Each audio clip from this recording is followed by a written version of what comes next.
வணக்கம் மகளே. இன்னைக்கு நீங்கள் கேட்க போகிற இந்த நீத்தியா இல்லை தென்ஷலா அத்தியாயம் 24. நிஜமாக இதில் வர சீன்ஸ் எல்லாமே நான் எழுதும்போதே ஒரு சினிமாவை பார்க்குற மாதிரி இருந்தது. எழுதிட்டு படிக்கும்போது கண்டிப்பாக உங்களுக்கும் பிடிக்கும்னு நினைக்கிறேன். திறந்து கேளுங்க. எவளை என் பையன்கிட்ட இருந்து விலைக்கு வைக்கணும்னு நினச்சனோ, இப்போது அவனே என் அரண்மனைக்குள்ளே கூட்டிகிட்டு வந்துட்டான். அவன் தான் கூப்பிட்டானா? அவளுக்கு எங்கே போச்சு அறிவு? கோடீஸ்வரனை வளைச்சு போட்டால் கோடிக்கணக்கான சொத்துக்கு சொந்தக்காரி ஆகிடலான்னு கணக்கு போட்டுட்டா போல என்று லதா பார்த்திபனிடம் கூறிக்கொண்டிருந்தாள். அண்ணி, ராகவன் அவளை வேணும்னு நினைக்கிறான், நீங்கள் வேண்டான்னு நினைக்கிறீங்க. நீங்கள் சொல்கிறத கண்டிப்பாக அவன் கேட்க மாட்டான். அதனால் அந்த பொண்ணே ராகவனை வேண்டான்னு சொல்லி விலைக்கு போகணும். அதுக்கு என்ன பண்ணணும்னு யோசிக்கணும் அண்ணி என்று பார்த்திபன் சொல்ல, சரிதான், அதுவும் சரிதான் என்று சொன்ன லதா மாயாவிற்கு ஃபோன் செய்தார். லதாவின் அழைப்பை பார்த்த மாயா, இப்போ அத்தை எதுக்கு நமக்கு கால் பண்ணுறாங்க என்ற யோசனையிலேயே அழைப்பை அட்டன் செய்து காதில் வைத்தார். ஹலோ என்றாள் மாயா.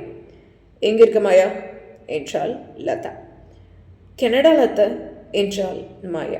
உடனே நீ பெங்களூருக்கு வா, ஒரு முக்கியமான வேலை இருக்கு என்று லதா கூற, வரேன் அத்தை என்றாள் மாயா. உன் அப்பா என்ன பண்ணுறான் என்று லதா கேட்க, ருத்ரமூர்த்தி மாமாவுக்கு ஆன்ஜியோ பண்ணியிருக்காங்க அத்தை. என் அப்பா அவரை பார்த்துட்டு அங்கே தான் இருக்காரு, அவரோட வீட்டில் என்று மாயா சொல்ல, சில நிமிடங்கள் அமைதி.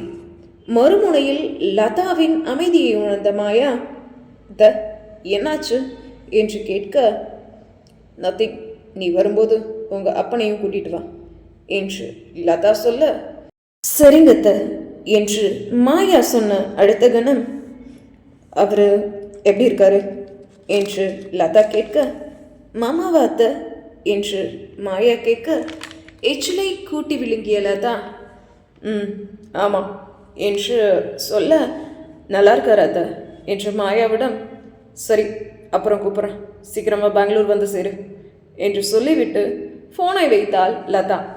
மாயாவிடம் பேசி முடித்த லதாவின் முகம் மாறியதை கண்ட பார்த்திபன், என்னாச்சு அண்ணி, ஏன் உங்கள் முகம் ஒரு மாதிரி இருக்கு என்று பார்த்திபன் கேட்க, ஒன்றும் இல்லை, நான் கொஞ்ச நேரம் தனியாக இருக்கணும்னு நினைக்கிறேன், என்னோட அறைக்கு போகிறேன் என்று சொல்லிவிட்டு தன் அறைக்கு சென்று விட்டாள் லதா. என்ன சொல்லியிருப்பா ஃபோனில் இந்த மாயா, அண்ணி முகமே சரியில்லையே என்று நினைத்து கொண்ட பார்த்திபன் முத்துவை அழைத்து மதிய சாப்பாட்டுக்கு தனக்கு நாட்டுக்கோழி வறுவலும் மீன் குழம்பும் செய்து வைக்கும்படி பணித்துவிட்டு சீட்டாட கிளப்பிற்கு சென்று விட்டான். வாடின முல்லை கொடியாய் காரில் அமர்ந்திருந்த மதுவை பார்த்த ராகவன், காய்ச்சலை இவ தாங்கிக்கிறா, பட் இவ கஷ்டப்படுறத என்னால் தாங்க முடியல என்று வாய்விட்டே சொன்னவன் உறங்கிக் கொண்டிருந்த மதுவின் இடக்கையை தன் வலக்கையால் பற்றி எடுத்து முத்தமிட்டான் ராகவன். அவன் இதழ் தொடுகையில் எழுந்தாள் மது. ராகவனின் கையில் தன் கை இருப்பதை பார்த்தவள் சட்டென்று தன் கையை உருவிக்கொண்டாள். இல்லை, அது கையில் இரும்பு, அதான் என்று மழுப்பினான் ராகவன். மருத்துவமனையும் வந்தது. அன்று பெங்களூருவில் குளிர்ந்த காலநிலை நிலவ மருத்துவமனை வந்ததும் காரில் இருந்து இறங்கிய மது குளிரில் நடுங்க ஆரம்பித்தார். அவளின் பக்கம் வந்த ராகவன், என்னாச்சு, குளிருதா என்றார்.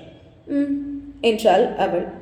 கழுத்தில் அவன் கட்டிய டையை லூசாக்கியவன் அவனின் கருப்பு நிற கோட்டை கழட்டி அவளுக்கு போர்த்து விட்டான். கைத்தாங்களாக அவளை மருத்துவமனைக்குள் அழைத்து சென்றான் ராகவன்.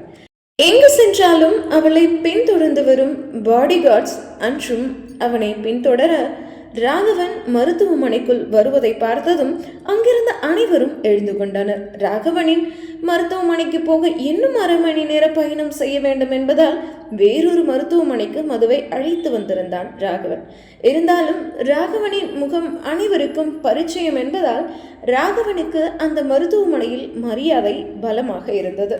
ராகவன் அந்த மருத்துவமனைக்கு வந்த செய்தி கேட்டதும் அந்த மருத்துவமனையின் தலைமை மருத்துவர் வெளிநோயாளிகள் அமர்ந்திருக்கும் இடத்திற்கே வந்து அவனை சந்தித்தார். ராகவனும் அங்குதான் அமர்ந்திருந்தான் மதுவோடு. அவன் பின்னே அவனுடைய பாடி கார்ட்ஸ் நின்றிருந்தனர். சார், நீங்க ஏன் சார் இங்க வெயிட் பண்ணிட்டு இருக்கீங்க?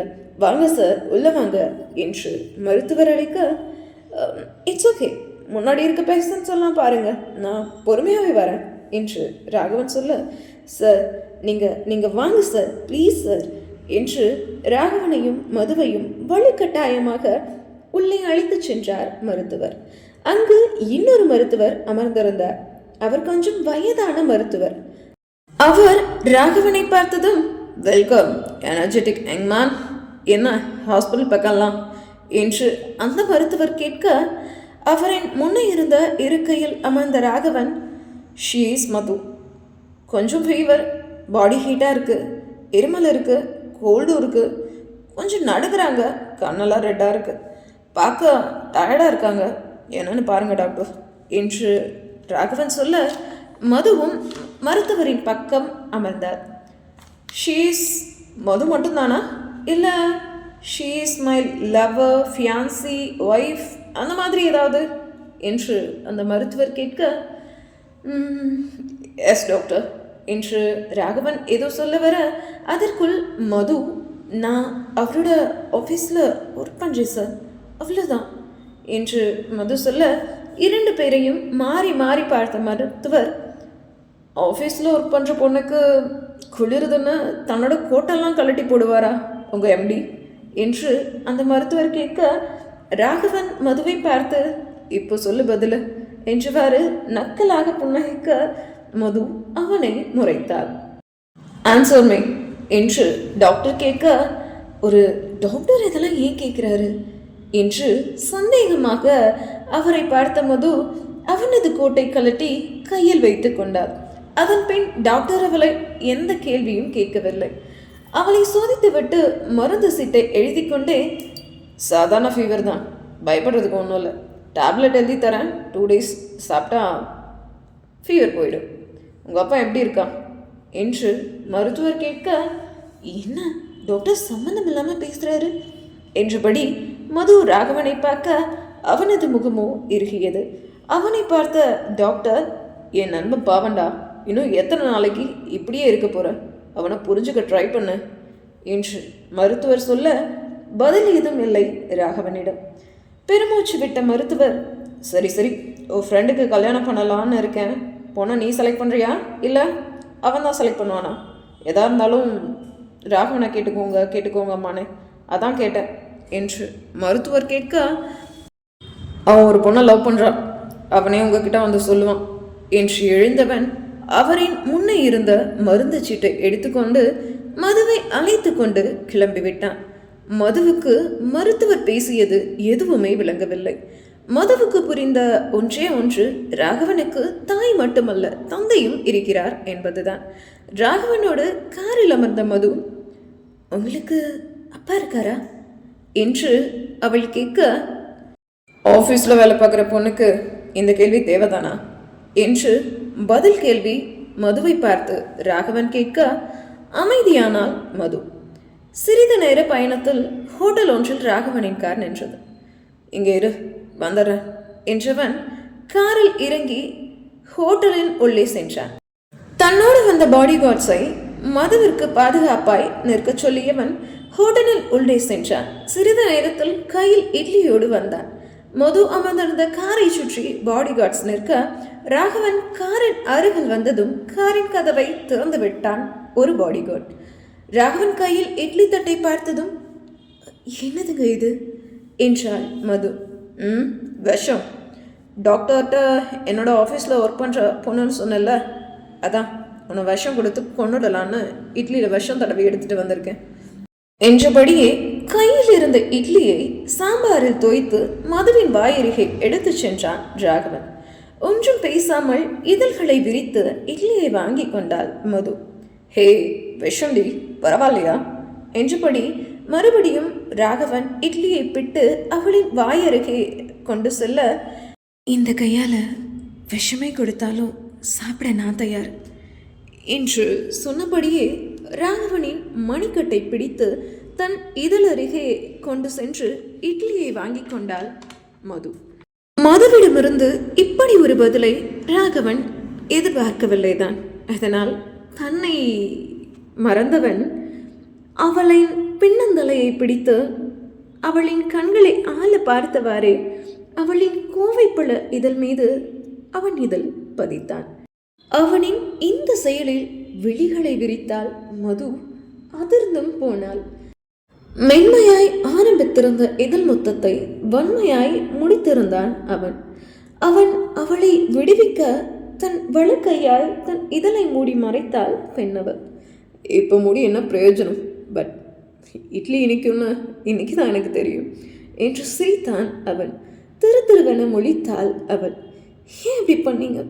உங்களை நான் ரொம்ப நல்லவன்னு நினச்சேன் என்று மது சொல்ல, நீயா நினச்சிக்கிட்டா நான் ஒன்றும் பண்ண முடியாது என்று ராகவன், சரி கையெடு, இன்னும் 2 இட்லி சாப்பிடணும் என்று கூற, எனக்கு இட்லி வேணாம், ஒன்றும் வேணாம், வண்டி எடுங்க என்று அவள் சொல்ல, இன்னும் 2 இட்லி இருக்கு, நீ சாப்பிட்ட பின்னாடி தான் கார் மூவ் ஆகும் என்று ராகவன் சொல்ல, நானே சாப்பிட்டுக்கிறேன் என்ற மது அவன் கையில் இருந்த தட்டை வாங்கி மடமடவென்று இட்லியை சாப்பிட்டு முடித்தார். வெரி குட், இப்படி தான் இருக்கணும், நீ வீட்டுக்கு போய் ரெஸ்ட் எடு, நாளைக்கு ஆஃபீஸ் வந்தால் போதும் என்று ராகவன் சொல்ல, லதா வீட்டில் இருப்பதை யோசித்து பார்த்த மதுவோ, இல்லை எனக்கு ஃபீவர் இப்போ ஓகே தான், ஆஃபீஸ்க்கே போகலாம் என்று சொல்ல, யோர் சாய்ஸ், போகலாம் என்று ராகவன் சொன்ன அடுத்த அரை மணி நேரத்தில் ராகவனின் கார் அவனது அலுவலகத்தில் நின்றது. சீதாவின் போட்டிக்கிற்குள் சீதா நுழைய அங்கு வேலை செய்யும் பெண்கள் அனைவரும் கூட்டம் கூட்டமாக நின்று பேசிக் கொண்டிருப்பதை அவள் பார்த்தால் அந்த போட்டிக்கிற்குள் நுழைந்த உடனே, வாட் ஹேப்பன், என்னாச்சு, ஏன் எல்லோரும் வேலை செய்யாமல் அங்கே நின்றுட்டு இருக்கீங்க என்று சீதா கேட்க, அவளின் அருகே வந்த ஒரு பணிப்பெண், மேம் ஆதித்யன் சார் வந்திருக்காரு என்று அப்பெண் சொல்ல, வாட், ஆதித்யனா என்று அதிர்ந்தாள் சீதா. ஆமாம் மேம், நீங்கள் நம்ம பொட்டிக்குள்ளே வரும்போது வெளியே அவரோட கார் நின்றுட்டு இருந்ததே, நீங்கள் பார்க்கலையா என்று அந்த பெண் சொன்னதும் திரும்பி பார்த்தாள் சீதா. ஆம், ஆதித்யனின் கார் சீதாவின் பொட்டிக்கின் வெளியில் நின்றிருந்தது. அதை பார்த்து அதிர்ந்த சீதா, ஆதித்யனா என்னோட பொட்டிக்கு எதுக்கு வந்திருக்கான்? இன்னைக்கு அவனோட டெக்ஸ்டைல் ஓப்பனிங் டே ஆச்சு, அங்கே போகாம இங்கே வந்திருக்கான், என்ன பிரச்சனை பண்ண போறானோ என்று அதிர்ந்து அவள், இப்போ அவன் எங்க இருக்கான் என்று அந்த பணிப்பெண்ணிடம் கேட்க, மேம் அங்கே பாருங்க, உங்க ரூம்ல தான் உட்கார்ந்து இருக்காரு என்று அந்த பெண்ணும் கை காட்ட, ஆதித்யனை பார்த்தவள் அதிர்ந்து போனாள். ஏனெனில் சீதாவின் சீட்டில் ஆதித்யன் அமர்ந்திருந்தான். என்ன பண்ண காத்திருக்கானோ என்று நினைத்த சீதா, சரி நான் பார்த்துக்கிறேன், நீங்க உங்க வேலையை பாருங்க என்று சொல்லிவிட்டு வேக எட்டுக்களோடு அவளது அறைக்கு சென்றார். அறை கதவை திறந்து அவள் உள்ளே செல்ல, வாங்க மிஸ் சீதா, வர நேரமா இது, ஆஃபீஸ்க்கு எத்தனை மணிக்கு வரணும்? ஒரு எம்டி, டைம் இப்போ என்ன ஆகுது? 10:30, இப்போ தான் வரதா ஒரு எம்டி, பொறுப்பு இல்லாம என்று ஆதித்யன் கேட்க, நீ யார் அதை சொல்றதுக்கு? முதல்ல என் சீட்ல இருந்து ஏந்திரி என்றாள் சீதா. வாட், நான் யாரா? ஆதித்யன் தெரியாதா? நேத்து எக்ஸ்போல பாத்தியே, ஞாபகம் இல்லையா என்று ஆதித்யன் கேட்க, முதல்ல என் சீட்ல இருந்து ஏந்திரி, என் பொட்டிக்கை விட்டு வெளியே போ என்று சீதா கத்த, முடியாது என்று அவளது அறையில் அவளது நாற்காலியின் முன்னே இருந்த டேபிளின் மேல் தன் 2 கால்களையும் தூக்கி வைத்து கொண்டான் ஆதித்யன். உனக்கு கொஞ்சம் கூட அறிவில்லையா? அடுத்தவங்க பொட்டிக்குள்ள வந்து அடுத்தவங்க சேர்ல உட்கார்ந்துட்டு இப்படி அநாகரிகமா நடந்துக்கிறியே என்று கத்தினாள் மது. அப்போ நேத்து நீ மட்டும் என்ன பண்ண என்றான் ஆதித்யன். ஆதித்யன் சீதாவை பழி வாங்குவதற்காக அவளது பொட்டிக்கு வந்திருக்கின்றானா என்பதை அடுத்த அத்தியாயத்தில் பார்ப்போம்.